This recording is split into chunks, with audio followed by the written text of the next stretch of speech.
गरुड़ देव जी भगवान विष्णु जी के वाहन हैं।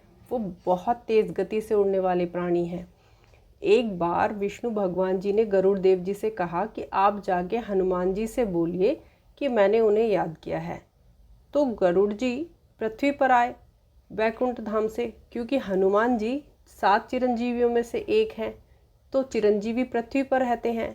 तो वो यहाँ आए, उन्होंने देखा कि हनुमान जी काफ़ी बूढ़े हो गए हैं, क्योंकि उस समय द्वापर युग भी ख़त्म हो रहा था। कृष्ण भी विष्णु के अवतार में आके वापस जा चुके थे और हनुमान जी राम के वक्त के हैं। तो गरुड़ देव जी आए तो गरुड़ देव ने हनुमान जी से कहा कि आपको विष्णु भगवान जी ने याद किया है, चलिए। हनुमान जी उस समय राम का जाप कर रहे थे। हनुमान जी बोले, आप चलिए, मैं आता हूँ। गरुड़ देव जी को लगा कि हनुमान जी बहुत वृद्ध हो गए हैं, तो मैं इनको लेकर चलता हूँ तो जल्दी पहुँच जाएंगे, ये बहुत आराम से आएंगे, धीरे से आएंगे। तो उन्होंने हनुमान जी से बोला कि आप बहुत बुज़ुर्ग हैं, आप थक जाएंगे, मैं आपको ले चलता हूँ। हनुमान जी थोड़े से मुस्कुराए और बोले, कोई बात नहीं, मैं पहुँच जाऊँगा। हनुमान जी को लगा कि गरुड़ देव जी को अपनी गति का अहंकार है। गरुड़ देव जी वापस लौट गए, क्योंकि उनका काम खत्म हो गया था, उन्होंने हनुमान जी से बोल दिया था।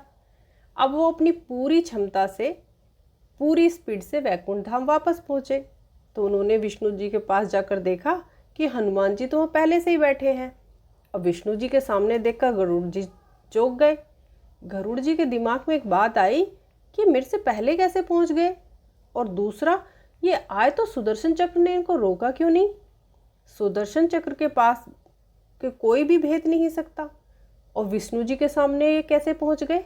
तो सुदर्शन चक्र, विष्णु जी का भी यही सवाल था कि आपको सुदर्शन चक्र ने नहीं रोका, और सुदर्शन चक्र है कहाँ।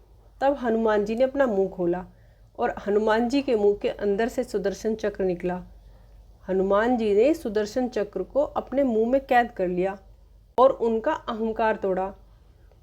हनुमान जी ने गरुड़ जी का भी, कि उनकी गति से कोई तेज नहीं उड़ सकता, और दूसरा सुदर्शन चक्र का भी, कि उनसे ज़्यादा शक्तिशाली कोई अस्त्र शस्त्र नहीं है।